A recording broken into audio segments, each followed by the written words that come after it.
ఇక తాగి వాహనాలు నడపొద్దు అంటూ ప్రభుత్వాలు అధికారులు ఎన్ని హెచ్చరికలు చేసినా డ్రైవర్లు మాత్రం వినడం లేదు. ఓ డ్రైవర్ చేసిన తప్పుకు 6 ప్రాణాలు పోగొట్టుకున్న ఘటన పల్నాడు జిల్లాలో జరిగింది. ఓటు వేయడానికి సొంతూర్లకు వెళ్లి తిరిగి బస్సులో వస్తున్న వారంతా ప్రమాదానికి గురయ్యారు. ఘటనలో ఏకంగా 6 సజీవ దహనమయ్యారు. చిలకలూరిపేట మండలం వారిపాలెంలో టిప్పర్ ప్రైవేటు బస్సు ఢీకొని మంటలు చెలరేగాయి. ప్రమాదంలో 2 డ్రైవర్లు సహా మొత్తం 6 సజీవ దహనమయ్యారు. బాపట్ల జిల్లా చినగంజం నుంచి పచ్చూరు చిలకలూరిపేట మీదుగా హైదరాబాద్ వెళ్లేందుకు మంగళవారం రాత్రి అరవింద ప్రైవేట్ ట్రావెల్స్ బస్సు 40 మంది ప్రయాణికులతో బయలుదేరింది. వీరిలో చినగంజం, గొనసపూడి, నీలాయపాలెం వారు ఎక్కువగా ఉన్నారు. వీరంతా సార్వత్రిక ఎన్నికల్లో ఓటేసి హైదరాబాద్కు తిరుగు ప్రయాణమైన వారే. అర్ధరాత్రి 1:30 సమయంలో చిలకలూరిపేట మండలం వారిపాలెం వచ్చేసరికి ఎదురెదురుగా కంకరతో వచ్చిన టిప్పర్ బస్సును ఢీకొట్టింది.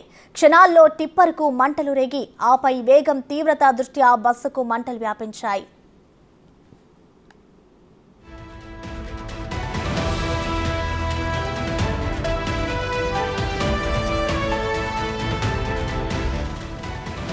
ఘటనలో మరో 20 మంది వరకు తీవ్ర గాయాల పాలయ్యారు. స్థానికులు దుర్ఘటన సమాచారాన్ని 108 పోలీసులకు తెలపడంతో హుటాహుటిన వారు ప్రమాద స్థలికి చేరుకున్నారు. చిలకలూరిపేట, ఎద్దనపూడి, చీరాల, ఎడ్లపాడు నుంచి 108 వాహనాలను రప్పించారు. బస్సులో చిక్కుకుపోయిన వారిని బయటకు తీసి క్షతగాత్రులను చిలకలూరిపేట ఆసుపత్రికి తరలించారు. చిలకలూరిపేట నుంచి ఫైర్ ఇంజిన్ వచ్చి మంటలు ఆర్పడంతో పరిస్థితి అదుపులోకి వచ్చింది. బైపాస్ వర్క్ జరుగుతుండడం, తారు రోడ్డుపై మట్టి భారీగా పేరుకుపోవడం, టిప్పర్ వేగంగా దూసుకురావడం ప్రమాదానికి కారణమైనట్లు తెలుస్తోంది.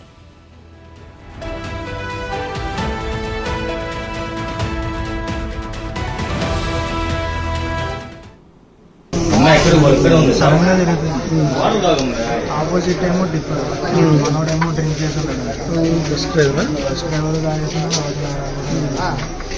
ఇంకోగానే మంటలు స్టార్ట్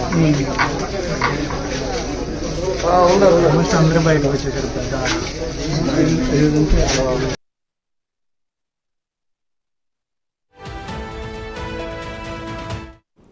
ప్రమాద సమయంలో బస్సులో మొత్తం 42 మంది ఉన్నట్లు క్షతగాత్రులు చెప్తున్నారు.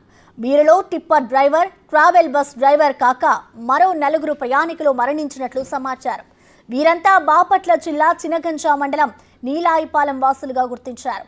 మృతుల్లో బాపట్ల జిల్లాకు చెందిన డ్రైవర్ అంజీ, నీలాయిపాలెంకు చెందిన ఉప్పుగుండూరు కాశీ, ఉప్పుగుండూరు లక్ష్మి, ముప్పరాజు ఖ్యాతి సాయిశ్రీ ఉన్నట్లు తెలుస్తోంది. మరికొందరి వివరాలు తెలియాల్సి ఉంది. క్షతగాత్రులను మెరుగైన చికిత్స కోసం గుంటూరు